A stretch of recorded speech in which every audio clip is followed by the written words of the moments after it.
उसने हे पिता करता रहा वहां पर अब्राहम को, जो उस पहले भी कर सकता था। वो इससे पहले कि वो नरक में जाए, उसके पहले वो हे पिता मेरे पापों को क्षमा कर दे, है पिता मुझे इस्तेमाल कर अपने राज्य के लिए, है पिता अपनी आशीष मुझ पर बनाए रख, है पिता मुझे अपने में जुड़ कर। आज मेरे और आपके पास ये मौका है, आज हम जीवित हैं, आज हमारी ज़बान में आवाज है।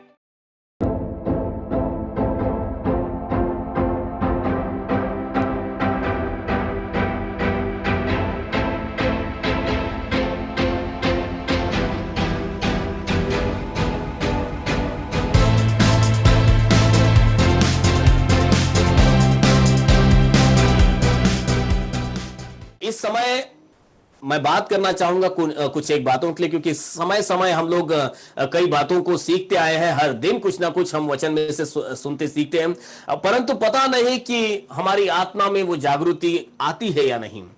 बीते दिनों में कई अच्छे अच्छे विषयों पर हमने बात की, और कल भी जैसे ससिमरन ने भी प्रचार किया, हमारे शरीर का जो हम दुरुपयोग करते हैं, और जो मिलर पास्टर के द्वारा हमने सुना, सिस्टर मिलर के द्वारा हमने सुना, उनके बेटे जॉन के द्वारा हमने सुना, सारी बातें हमें एक तरफ इशारा तो करती है कि परमेश्वर है, उसका न्याय शाश्वत है, और सब कुछ न्याय के अनुसार ही होगा।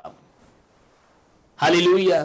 चारों तरफ यदि मैं जब देखता हूं, कल मैं आज क्या संदेश देना है, मैं उसकी तैयारी कर रहा था और सोच रहा था क्या संदेश दूं, और कुछ बातों को जब मैं मनन कर रहा था तो मैं खुद ही विचार में पढ़ते जा रहा था, और अचरज हो रहा था मैं कि सच में आज संसार की परिस्थिति कितनी बदलती जा रही है। कोई उस बारे में नहीं सोच रहा, हर व्यक्ति आज के बारे में ही सोच रहा है। परंतु आइए कुछ एक बातों पर, बाइबल में हमें प्रभु ने कुछ बातें दी हैं जिसको पढ़कर, जिस पर मनन करके हम आगे की बातों के लिए अपने आप को सिद्ध कर सकते हैं। मेरे और आपके लिए एक उत्तम आशा है ये कि मैं और आप कम से कम बाइबल तो लेकर चल रहे हैं, एटलीस्ट बाइबल हमारे पास है, और ये बाइबल हमें प्रभु के आने तक के दिन तक सिद्ध रख सकती है। लेकिन जैसे कि जरूरी है, हमें बाइबल पढ़ना है, इसके अंदर की बातों को समझना है। प्रभु ने हमें सारी बातें यहां पर बताई है। आज जब चारों तरफ जो भय और प्रकोप छाया हुआ है, हमेशा कोरोना की बात तो कर रहे हैं, और इसका परिणाम के रूप में क्या हो रहा है, कितनी ही मृत्यु हो रही है। देखो, बहुत सारे डेथ हो रहे हैं। यदि इन मृत्यु को हम न देखें तो हम इन सारे होने वाले मृत्युओं को देखकर कुछ सीखने जैसा भी है इसमें। मैं देख रहा हूं कितने ही लोग संसार से रुखसत हो रहे हैं। हर दिन मरने वालों का एक नया आंकड़ा हमारे सामने आ जाता है कि आज इतने सौ लोग जो हैं इस संसार को छोड़कर चले गए, कल इतने सारे चले गए।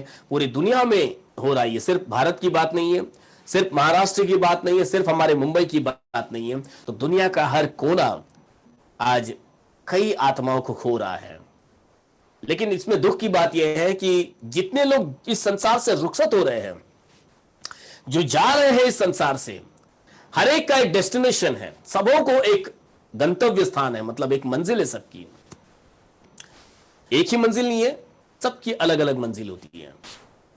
जैसे हम सब जानते हैं कि स्वर्ग है और नरक है, और किसी के लिए स्वर्ग है तो किसी के लिए नरक है। बाइबल तो बताती है कि परमेश्वर ने नरक मनुष्यों के लिए नहीं बनाया है, यह सिर्फ शैतान के लिए बनाया है।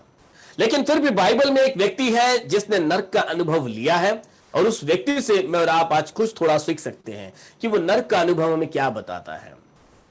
क्योंकि परमेश्वर मनुष्यों से इतना प्यार करते, वो नहीं चाहते कि कोई भी व्यक्ति नरक में जाए, क्योंकि नरक की पीड़ाएं असीम हैं। उन पीड़ाओं का बयान करना भी, मतलब मैं कहूंगा ना कि बहुत ही भयंकर परिस्थिति है वहां की। क्योंकि नरक एक ऐसी जगह है जहां पर दूसरा मौका है ही नहीं। एक बार जो गया वो गया, फिर दूसरा कई मौके मैं बताऊंगा आपको किन किन बातों के लिए मनुष्य को दूसरा मौका नहीं मिलता। आज हम जीवित हैं तो हमारे पास मौका है। मैं आपको वो एक एक बिंदु अभी बताना चाहता हूं कि क्या मैंने और आपने इस क्षेत्र में या इस बारे में कभी सोचा भी होगा या नहीं। परंतु बाइबल हमें बताती है, एक व्यक्ति है जिसे दूसरा मौका नहीं मिला। किन किन क्षेत्रों में दूसरा मौका नहीं मिला, इस पर हम बात करेंगे। मैं ये विषय आज इसलिए लेके आ रहा हूं, कई बार हम अपने ही ख्यालों में, अपने ही विचारों में, अपने ही तरीके से इस संसार में जी रहे होते हैं, और हमें जो लग रहा होता है कई बार वो वैसा होता नहीं है। क्योंकि हमने अपना एक दायरा बनाया हुआ होता है, हमने अपनी एक समझ बनाई होती है क्योंकि हमें ऐसा लग रहा है कि हर एक को लगता है कि मैं सही कर रहा हूं, जब तक वो परमेश्वर की ओर अपने कान नहीं लगाता, वचन की ओर अपने कान नहीं लगाता, संदेश की ओर कहो या परमेश्वर के लोगों की ओर कहो या परमेश्वर की ताड़ना की ओर कहो, यदि वो ध्यान न लगाएगा तो तब तक उसको ऐसा ही लग रहा होता है कि जो कुछ भी वो कर रहा है वो सही कर रहा है। और जब मंजिल पर पहुंचते हैं, जब उसका डेस्टिनेशन खत्म हो, मतलब जब डेस्टिनेशन आ जाता है, तब उसको मालूम पड़ता है अरे बाप रे, मैं कहां आ गया। और अब जब वहां आ गया है तो कुछ एक बातें हैं जिसके लिए दूसरा मौका यहां पर नहीं दिया गया। आइए हम सभी निकालेंगे लूका उसके 16वीं अध्याय को निकालेंगे, बुक ऑफ लूक चैप्टर 16, लूका उसके 16 अध्याय को निकालेंगे हम, और उसके 19 से 31 आयत को पढ़िएगा नहीं, क्योंकि समय मैं पढ़कर नहीं गंवाना चाहता, क्योंकि हम सबों को यह घटना मालूम है। यहां पर यदि 16 अध्याय में आप जाओगे, 19 से 31 आप लिख लीजिएगा और बाद में आराम से पढ़ लीजिएगा, क्योंकि ये तो हमें संडे स्कूल में कई बार ये कहानी बताई गई है और ये कहानी हम सब जानते हैं। एक धनवान व्यक्ति और लाजर की कहानी सबको मालूम है ये, और मैं उस कहानी के बारे में नहीं बताना चाहता हूं। और मैं तो सोचता हूं कि यह कहानी नहीं है, एक सत्य घटना की तरह ही है। ये तरह क्या सत्य घटना ही लगती है ही, क्यों?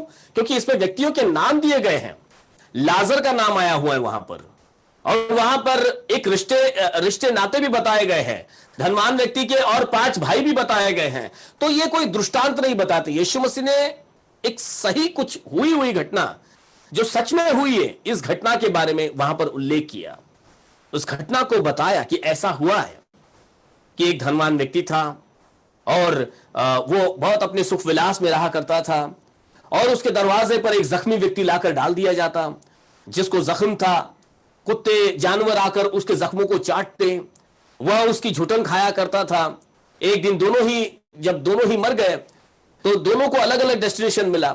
एक तो अब्राहम की गोद में रखा गया और एक को नरक में डाल दिया गया जो धनवान व्यक्ति था, और लाजर को अब्राहम की गोद मिली।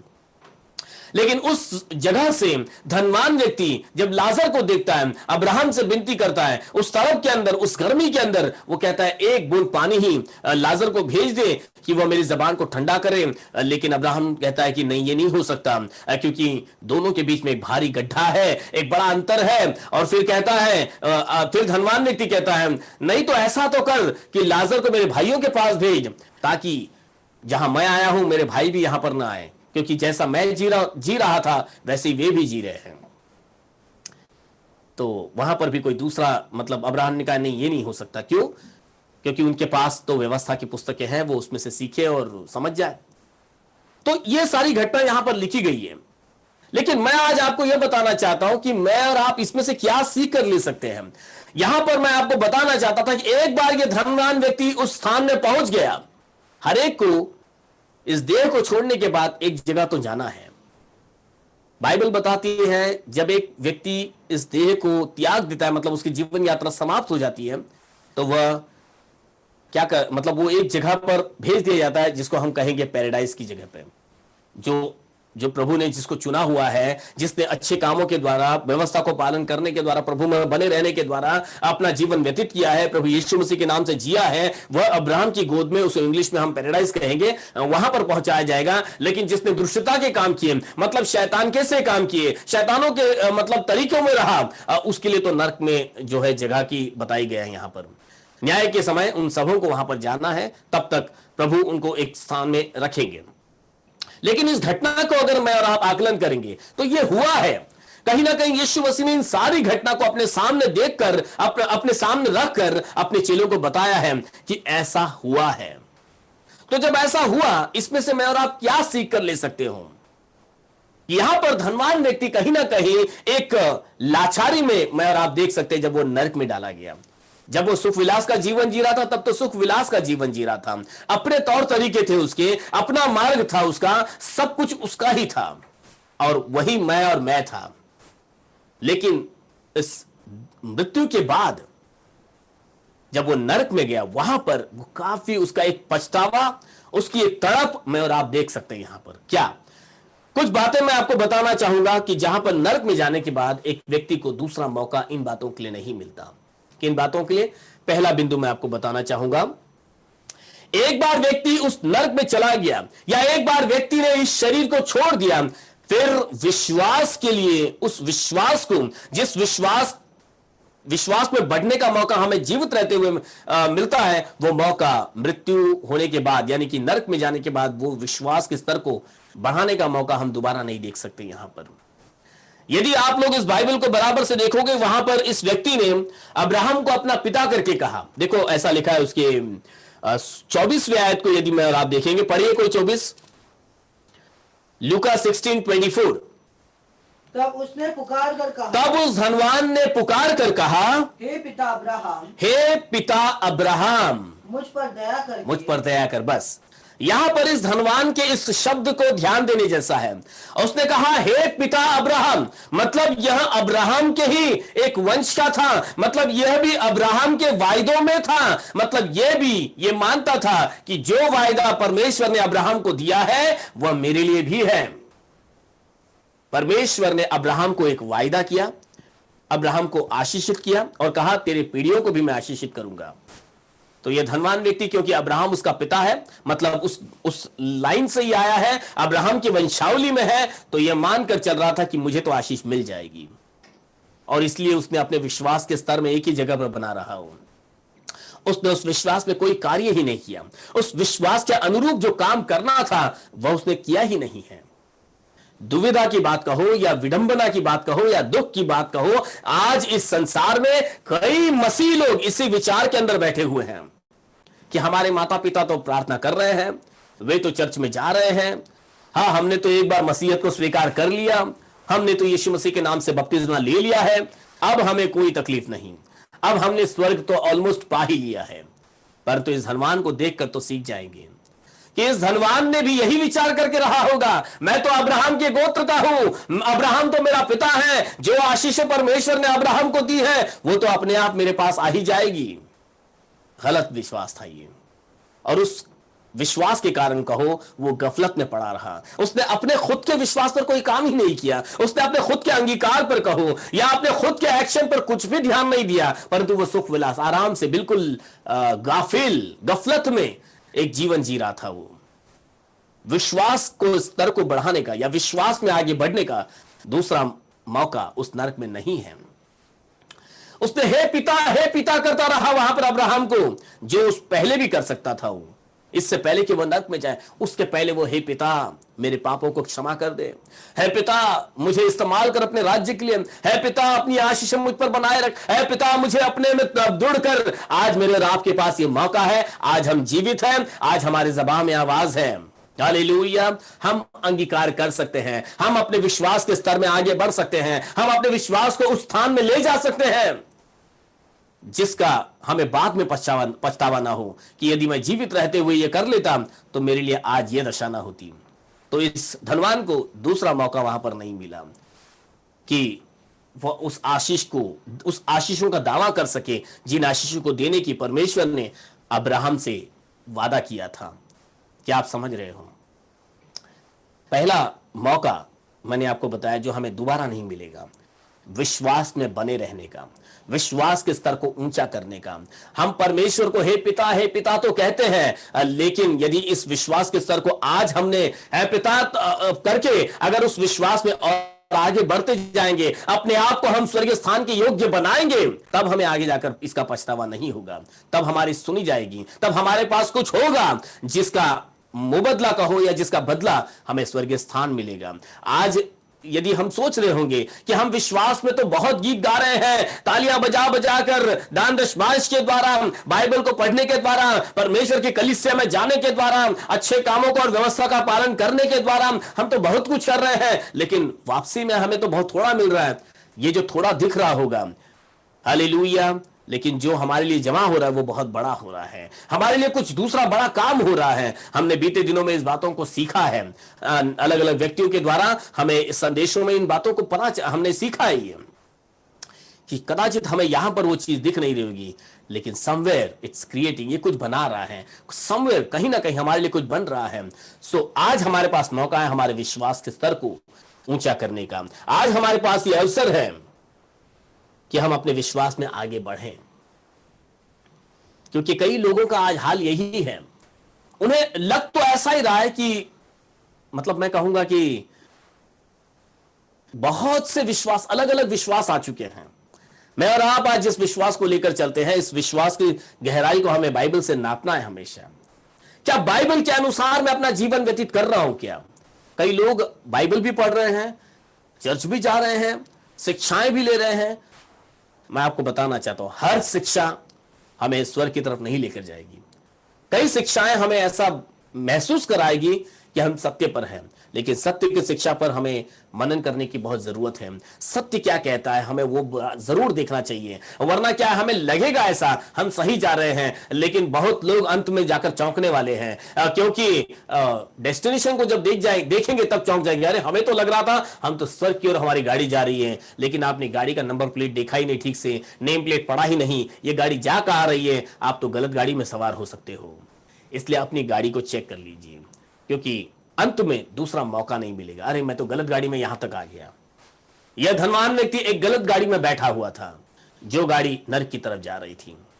मुझे और आपको भी हमारी उस गाड़ी को चेक कर लेना है, हम किस गाड़ी में बैठे हुए हैं, हमारी गाड़ी कहां पर जाने वाली, ऊपर जा रही है या नीचे जा रही है। We have to check ourselves. विश्वास, सही विश्वास, मैं ये नहीं कहता सिर्फ विश्वास, परंतु सही विश्वास की बात है।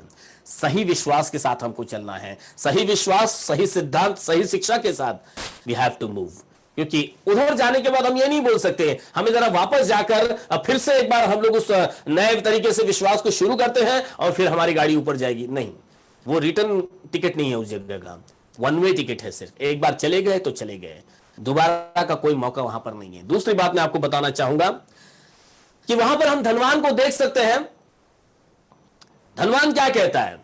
धनवान वहां से अब्राहम, मतलब धनवान और अब्राहम के बीच का कन्वर्सेशन देखिए, वहां उसका 26वीं आयत पढ़ेंगे। इन सब बातों को छोड़, हाँ, हमारे और तुम्हारे बीच एक भारी गड्ढा ठहरा है। यहां पर अब्राहम उसको बता रहा है सारी बातें एक तरफ है, लेकिन जहां पर तू है, मतलब अब्राहम उस धनवान से कहता है जहां पर तू है वहां से लेकर यहां के बीच में एक भारी गड्ढा है, एक बड़ा दूरी है। धनवान एक ऐसी जगह पर है जहां से फिर वापस आने का कोई मार्ग ही नहीं है। मतलब आप समझ जाइए, एक ऐसी कैद, एक ऐसे बंधन, एक ऐसे बॉन्डेज के अंदर वो चला गया है जहां से छुटकारे का भी कोई दूसरा मौका नहीं है।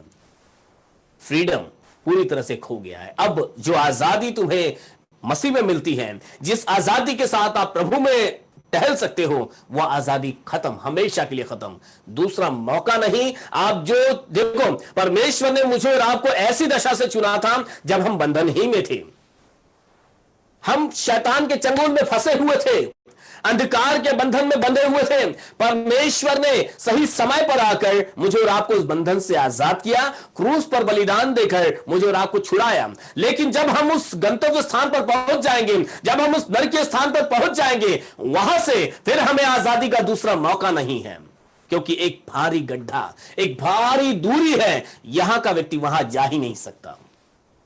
हालेलुया। वहां से वापस आने का कोई भी दूसरा मौका नहीं है। जो आजादी में और आप आज ले सकते हैं अपने अंदर, जिस आजादी को आज हम अनुभव कर रहे हैं, आज हमारे पास चुनाव का मौका है, आज हम फ्री है बिल्कुल, लेकिन इस आजादी का, इस फ्रीडम का क्या हम सही इस्तेमाल कर रहे हैं क्या?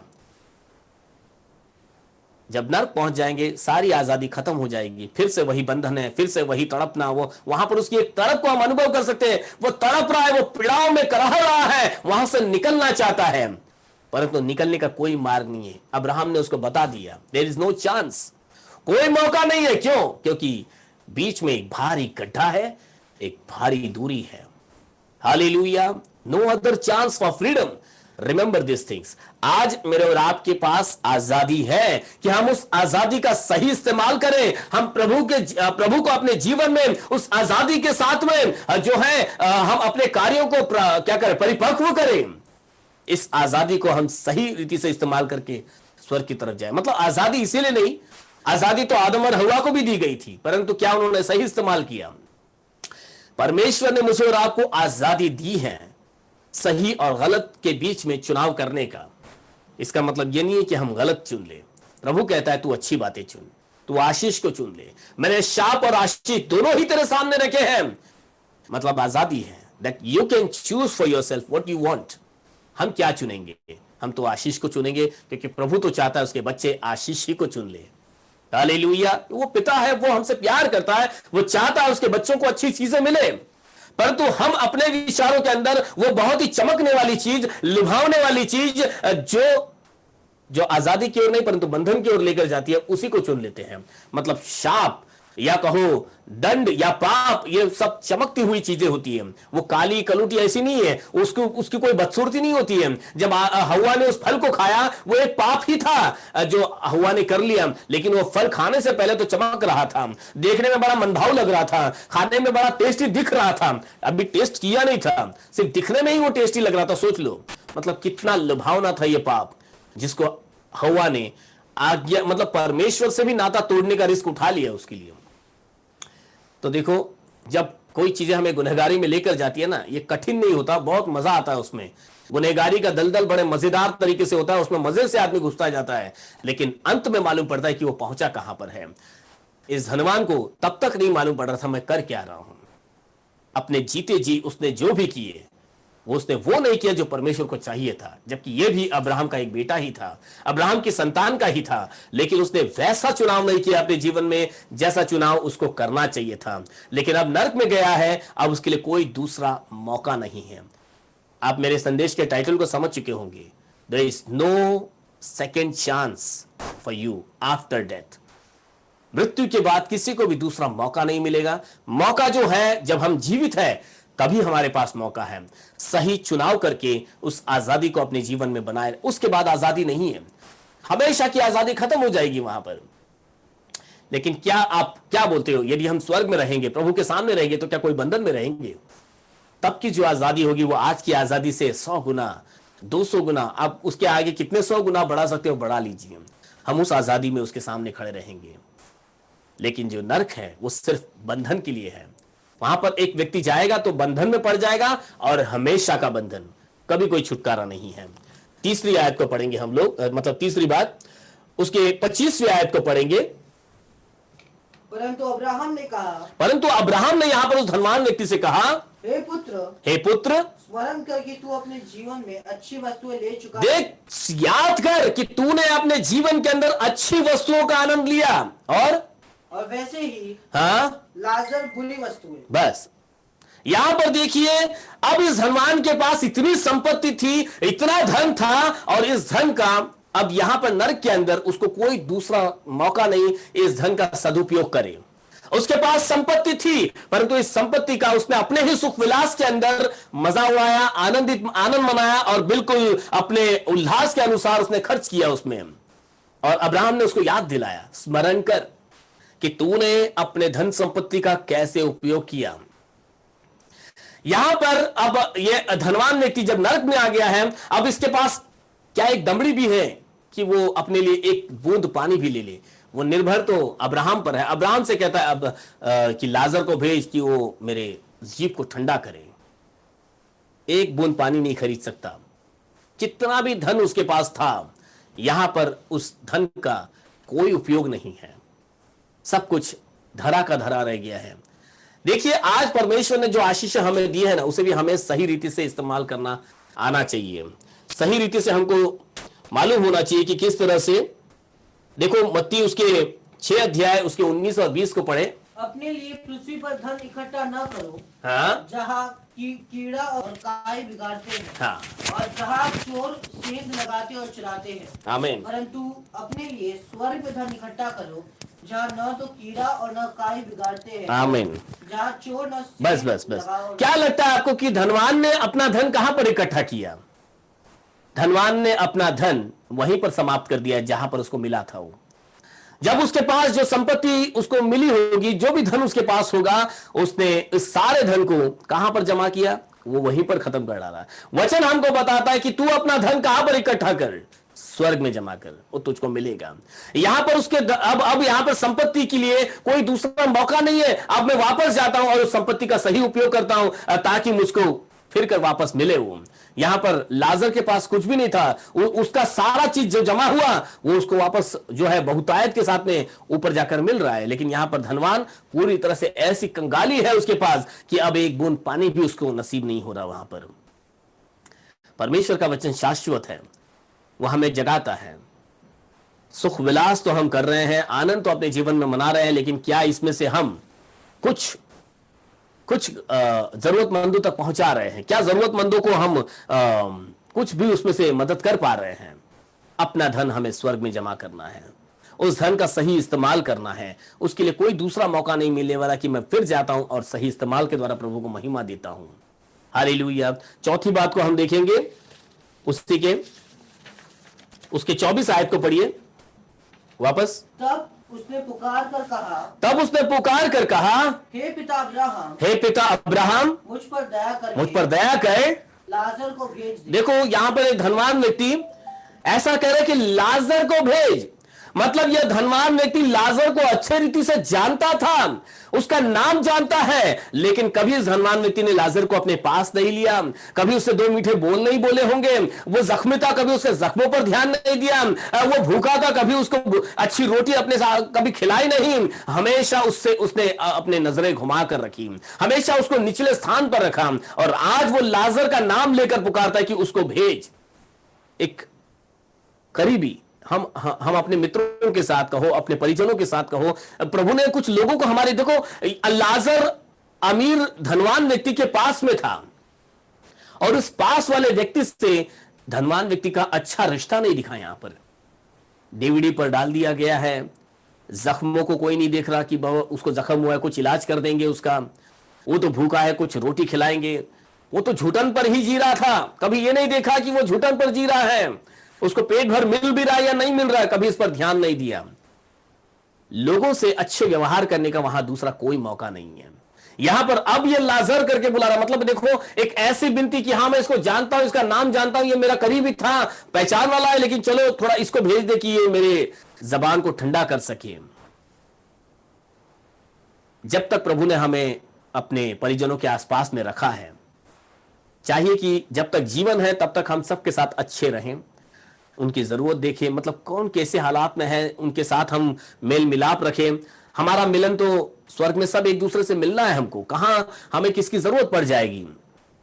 जब तक हम जीवित हैं हम लोगों के साथ में अच्छे रिश्तों को बनाते हुए, लोगों के साथ में अच्छा रहते हुए, उनकी जरूरतों को देखो, उनके हालातों को देखो, उनके लिए प्रार्थना की जरूरत है, उनके लिए और भी कुछ आर्थिक चीजों की जरूरत होगी। हमें प्रभु ने यहां पर रखा है कि हम एक दूसरे की मदद कर सके। जीते जी कभी लाजर की मदद नहीं किया धनवान ने, लेकिन आज इसको लाजर की मदद की जरूरत पड़ गई है। हमें उस मित्रता करने का या दोस्ती करने का कहो या करीबियत बनाने का, रिश्ते बनाने का फिर कोई दूसरा मौका नहीं मिलने वाला। जब तक जीवित है, जब तक हम शरीर में हैं, जब तक प्रभु ने हमें पृथ्वी पर रखा है, हमारे पास मौका है लोगों के साथ अच्छे रिश्ते बनाने का, लोगों के साथ में तालमेल रखने का, लोगों तक पहुंचने का, उनके दर्दों को समझना और उनकी सहायता करना, ताकि जब हम जब किसी की सहायता करते हैं हमें भी प्रभु से सहायता मिलती है, लोगों से सहायता आती है। जब तक हम किसी से मेल मिलाप ही नहीं रखेंगे, किसी से बातचीत में ही नहीं रहेंगे, किसी से हम प्रेम से मेलजोल नहीं रखेंगे, संगति नहीं रखेंगे। बहुत लोगों का ये रहता, मुझे तो संगति पसंद नहीं है, अपने में ही रहता हूं मैं। प्रभु की इच्छा ये नहीं है। यदि अपने में ही रहना सही होता तो प्रभु ने कलीसिया की स्थापना ही नहीं की होती। प्रभु यीशु मसीह ने कलीसिया का स्थापना किया। मेरी कलीसिया कहां? मैं मेरी कलीसिया इस चट्टान पर बनाऊंगा। कलीसिया जो एक दूसरे से मिलते हैं, जो एक दूसरों का दर्द समझते हैं, जो एक दूसरों के लिए प्रार्थना करते हैं, जैसे कलीसिया पौलुस और सिलास के लिए लौ लगाकर प्रार्थना करती थी, वे एक मन होते थे, एक दूसरे की चिंता करते थे। वे हमारे पास यही मौका है। जब तक हमारे नथुनों में श्वास है, जब तक हम जीवित हैं, लोगों के साथ अच्छे व्यवहार के साथ प्रेम को बांटते हुए, लोगों के दर्दों को समझे, उनकी सहायता करें, उनसे मेल मिलाप रखें, उनके करीब जाएं। और जब तक हम जीवित हैं हम ये कर सकते हैं। एक बार जीवितों में से निकल गए फिर हमारे पास दूसरा मौका नहीं है कि मैं फिर जाता हूं, जरा अच्छे रिश्ते बना लेता हूं, मुझे ये सब ठीक करना चाहिए था। ये दूसरा मौका नहीं मिलेगा। There is no any other chance, कोई दूसरा मौका नहीं है, no second chance, this is your chance. यही मौका है कि जब तक हम जीवित हैं, शायद हो सकता है कोई हमसे नाराज होगा, किस कारण से नाराज है आप भी नहीं जानते हो, कोई नहीं जानता, परंतु आप उस नाराजगी को दूर करने का भरकस प्रयत्न कीजिए। कोई आपको पसंद नहीं है, लेकिन परमेश्वर की ओर निगाहें डाले, परमेश्वर को तो वो व्यक्ति पसंद है, परमेश्वर ने उसे आपके सामने रखा हुआ है, आपके करीब रखा हुआ है। आपको तो उनके साथ मतलब उनके पास जाना पड़ेगा, लोगों से बात करना पड़ेगा, उनके जख्मों को देखना होगा, उनके जरूरतों को देखना होगा, क्या उनको सही भोजन मिल रहा है, मतलब आत्मिक भोजन कहो, हर चीज का न्यूट्रिशन, इस शरीर को काफी चीजों की जरूरत है। क्या वे तृप्त किए जा रहे हैं प्रभु के अंदर? यदि कोई आपके आसपास में अतृप्त है, जैसे लाजर अतृप्त था, उसे भोजन नहीं मिल रहा था, जख्मी था, उसे कोई नहीं पूछ रहा था, लेकिन वही अब्राहम की गोद में पहुंच गया।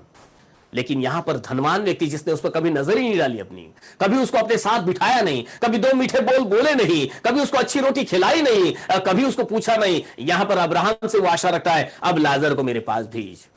No, there is no any other chance. खत्म हो गया, मौका था उस लाजर को अपने पास लाने का, तब तो पास नहीं ला पाया, अब कैसे पास आएगा? क्योंकि लाजर तो स्वर्ग में है, तू नरक में है, अब बीच में भारी गड्ढा है, दूसरा मौका नहीं है। So we have to be alert, we have the chance right now, not tomorrow, not after death, but today we have to start. Okay, today I'll start. इस तरह से हम आगे बढ़े। और एक आयत को पढ़े, 27वीं आयत को पढ़ेंगे, उसके 16 अध्याय के 27वें वचन को। उसने कहा, हाँ, हे पिता, मैं तुझसे विनती करता हूँ, हाँ? कि तू उसे मेरे पिता के घर भेज। अब यहां पर धनवान व्यक्ति अब्राहम से विनती करता है कि हे पिता, लाजर को मेरे परिवार वालों के पास भेज, मेरे और 5 भाई हैं। ये धनवान व्यक्ति जानता था, जैसा मैं रहा हूं वैसे ही वो लोग भी रहे हैं। एक ऐसा नमूना वो छोड़कर आया था। ये एक घर का बड़ा बेटा था जो अब नरक में गया हुआ था। ये घर के अंदर अच्छी नियमों को ला सकता था, ये घर के सदस्यों को अच्छी शिक्षा दे सकता था, ये घर के लोगों को सही स्थान पर खड़ा कर सकता था, लेकिन इसने ऐसा किया नहीं, क्योंकि ये अपने ही जीवन को अपने तरीके से जी रहा था, अपने ही दायरों को उसने बना कर रखा था। कभी भी परिवार के लोगों को या परिवार के साथ में मिलकर उसने प्रभु में, जब तक उसका मौका था तब तक उसने वो किया नहीं कि मैं बाइबल की बातों पर ध्यान दूं, व्यवस्था की बातों पर ध्यान दूं, परमेश्वर के मार्ग पर मैं ध्यान दूं, परमेश्वर के ताड़नाओं को ध्यान दूं, परमेश्वर को क्या अच्छा लगता है, क्या नहीं अच्छा लगता है, मैं सोचूं, मैं उस पर मनन करूं, मैं प्रार्थना करूं, आराधना करूं। कभी अपने परिवार के साथ बैठकर सोचा नहीं। आज जब नरक में गया है तब उसको ध्यान में आ रहा है, मेरा परिवार भी मेरे पीछे ही आने वाला है, क्योंकि जैसा मैं करता था वैसे वो भी कर रहे हैं। No chance. वहां पर सीधे सीधे उसको मना कर दिया गया। कोई यहां से जाकर उनको समझाएगा नहीं। तुम्हारी हालत, इसलिए हम में से किसी को बहुत अच्छे से नहीं मालूम है नरक की दशा क्या है। हम में से किसी को वो अनुभव भी नहीं कराया जाएगा। हम इसमें से थोड़ा बहुत अनुभव ले सकते हैं। यहां पर धनवान व्यक्ति चाहता था कि कोई जाकर उनको बताए यहां की तड़प क्या है। अब्राहम ने मना कर दिया, नहीं जाएगा। उनके पास व्यवस्था की पुस्तक है, उनको समझाया जा रहा है, वो पुस्तक में से समझे तो ठीक, नहीं तो फिर क्या कर सकते हैं, उनको मानना पड़ेगा। बाइबल उनके पास है, बाइबल में से पढ़कर तुमको समझना पड़ेगा। तुम्हें जाकर नरक दिखाया नहीं जाएगा ताकि देखकर तुम विश्वास करो। प्रभु का वचन कहता है, जिसने बिना देखकर मुझ पर विश्वास किया वे धन्य है। तो यदि हम परमेश्वर के न्याय पर विश्वास करते हैं तो हमारे पास आज मौका है अपने परिवार को सही मार्ग पर लेकर आने का। वहां जाने के बाद फिर ऐसा नहीं हम सोच सकते कि ओ काश मेरा परिवार भी इस बात को समझ जाए, मेरा परिवार भी इस बात को सीख जाए, फिर दूसरा मौका नहीं मिलने वाला। आज आपके पास मौका है। जब आप जीवित हो तो बाइबल उठाइए, परिवार के साथ बैठिए, उनके साथ वचन का मनन कीजिए, उन्हें प्रभु के मार्ग सिखाएं, अच्छे मार्ग पर लेकर चले। झूठ बोलना, चोरी करना, सारे गलत कामों से उनको परे करते हुए परमेश्वर के मार्ग पर उनको सिद्ध करें। लोगों से प्रेम तो वे तब करेंगे ना जब आप लोगों से प्रेम करोगे। लोगों से अच्छी बातें वे तब करेंगे जब आप लोगों से अच्छी बातें करोगे। जब आप ही अपने पड़ोसी से झगड़ रहे होंगे तो क्या आपके बच्चे जाकर प्यार करेंगे उनके साथ में? वे भी जाकर झगड़ा ही करेंगे। यदि आप लड़ाई झगड़ा करने वाले हो तो वे भी लड़ाई झगड़ा करने वाले ही बनेंगे, क्योंकि वे आपसे सीख रहे हैं, वे आपसे सीख रहे हैं और आपके कदमों पर ही वो चल रहे हैं। तो जहां पर आपका डेस्टिनेशन होगा वहीं पर उनका भी डेस्टिनेशन होगा। धनवान व्यक्ति को फिर दूसरा मौका नहीं मिला कि मैं दौड़कर वापस जाऊं और अपने भाइयों को सिखाऊं, अपने परिवारजनों को सिखाऊं, ताकि वे यहां पर ना आकर जहां लाजर गए वहां जा सके। कोई दूसरा मौका नहीं मिलने वाला। आई बिलीव आप लोग समझ रहे होंगे मैं क्या कहना चाहता हूं। Today when we are living, जब हम जीवित हैं, इस समय हमें अपने परिवार को, अपने खुद के जीवन को, परिवार के लोगों को, भाई बहनों को, जितनों को हम जानते हैं, जितनों को प्रभु हमारे आसपास लेकर आता है, ये मेरी और आपकी जिम्मेदारी है। प्रभु ने हमें महायाजकों का समाज बनाया है, अपने पवित्र जन बनाकर हमको चुना है। तो प्रभु ने हमसे अपेक्षा रखी है कि हम इस संसार को सिखाएं, हम लोगों को सिखाएं, लोगों तक परमेश्वर की गवाही लेकर जाएं, उन्हें इन सारे भयानक बातों का अनुभव कराएं कि अपना जीवन बदले। आज जब जीवित है तो जीवन बदले, मृत्यु के बाद कोई मौका नहीं है। जब इस संसार को छोड़ जाएंगे कोई दूसरा मौका नहीं मिलने वाला। Hallelujah, hallelujah. आइए एक और आयत को पढ़ेंगे हम।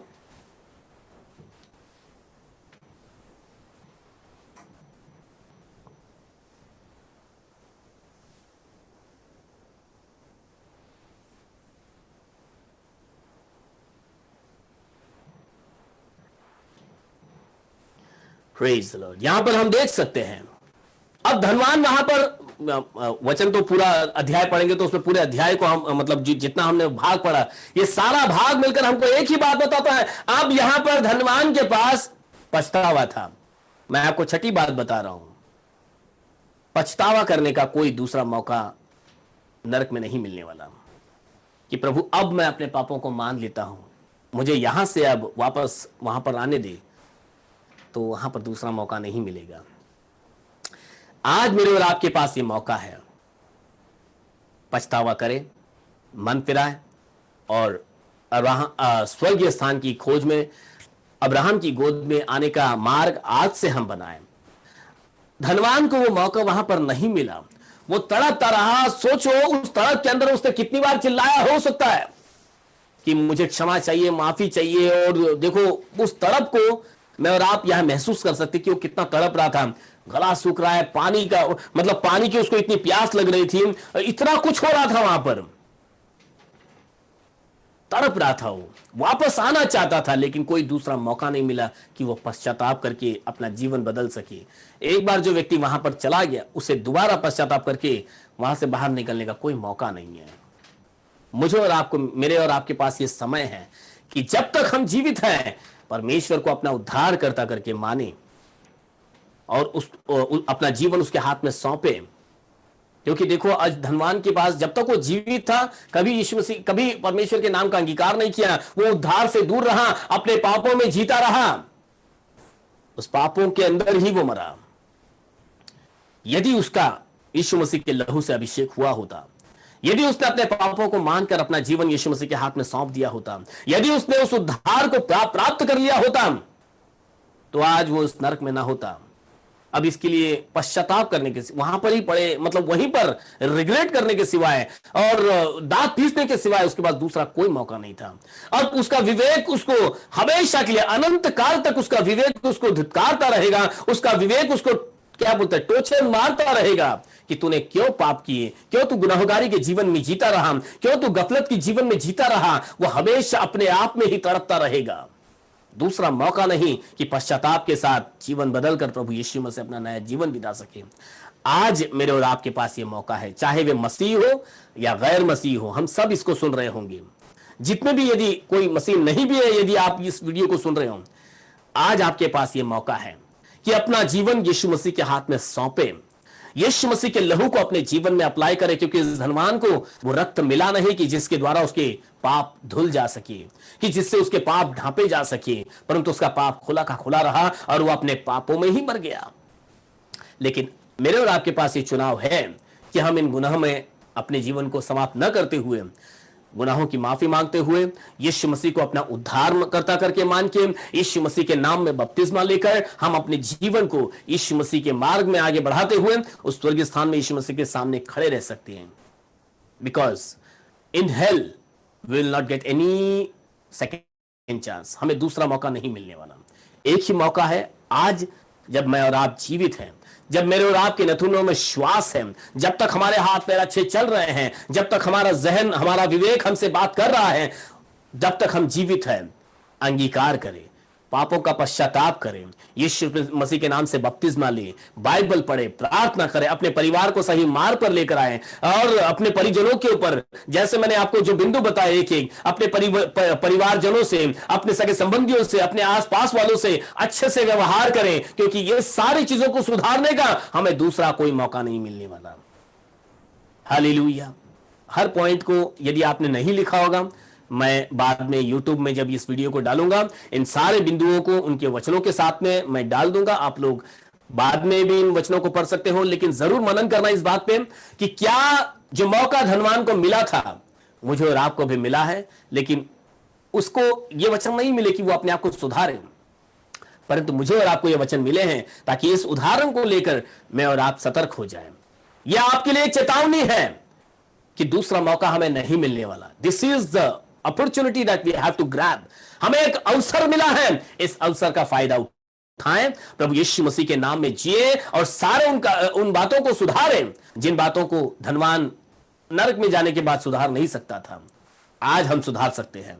That we have to correct. मैं एक बार फिर से आपको सिर्फ बिंदु में दोहराता हूं, हमें दूसरा मौका नहीं मिलेगा। किस बात के लिए? हमारे विश्वास के स्तर को ऊंचा करने के लिए, हमारे विश्वास को सही रीति से परखने के लिए, सही शिक्षा में आगे बढ़ने के लिए। मैं कहूंगा सही विश्वास के साथ आगे बढ़ने का दूसरा मौका नहीं मिलेगा। जब तक हम समझ सकते हैं, जब तक हम पढ़ सकते हैं, जब तक हम इसका आकलन कर सकते हैं, विश्वास को परख लीजिए। सही विश्वास पर आगे बढ़ना बहुत जरूरी है, वरना हमें लगेगा चर्च जाना काफी है, सिर्फ प्रार्थना करना काफी है। जरूरी ऐसा नहीं है। बाइबल पढ़ें। देखो अब्राहम भी ये धनवान व्यक्ति भी अब्राहम को अपना पिता मानता था, मतलब वो जानता था, लेकिन फिर भी उसने कुछ तरीके से जो है गलत तरीके से आगे बढ़ गया। सही शिक्षा उसको नहीं मिली, गलत शिक्षा में वो आगे बढ़ता रहा। क्या शिक्षा? बस एक बार तुम्हारा बपतिस्मा हो गया, एक बार तुमने चर्च जा रहे हो उतना काफी है, प्रार्थना कर रहे हो ना, बस हो गया, अब आपको और ज्यादा कुछ करने की जरूरत नहीं है। ऐसा नहीं है। विश्वास में दृढ़ होने के लिए इससे भी बहुत आगे जाना होता है। सो विश्वास में हमें दूसरा मौका नहीं मिलेगा। फिर जो आजादी हमको मिली है, इस आजादी का फायदा उठाएं। एक बार उस बंधन में चले गए, फिर आजादी का दूसरा मौका नहीं है। और फिर हमें संपत्ति, जो भी धन परमेश्वर ने आज हमको दिया, जो आशीष हमको मिलती है, जो भी आज हमारे पास थोड़ा भी क्यों ना आता हो, इसे सही रीति से इस्तेमाल करना, प्रभु की महिमा करना और अपना धन वहां जमा करना जहां पर यह हमको लौट कर मिलने वाला है। नरक में हमें दूसरा मौका नहीं मिलेगा कि इस धन संपत्ति को हम सही रीति से इस्तेमाल कर हम कुछ अच्छे कामों को करने के द्वारा प्रभु के सामने योग्य बन सके। फिर अपने परिजनों के साथ में दोस्ती, यानी कि लोगों को अपने करीब लाना, लोगों के साथ अच्छे व्यवहार करने का हमें दूसरा मौका नहीं मिलेगा। जो मौका लाजर को, मतलब लाजर के साथ में करने का इस धनवान को मिला था, लेकिन उसने उसका सही इस्तेमाल नहीं किया। अपने परिवारजनों को आज सही मार्ग पर लेकर आए। परिवारजनों को आप कुछ सिखाई नहीं रहे हो, बस अपनी ही तैयारी कर रहे हो, तो यह नहीं चलेगा।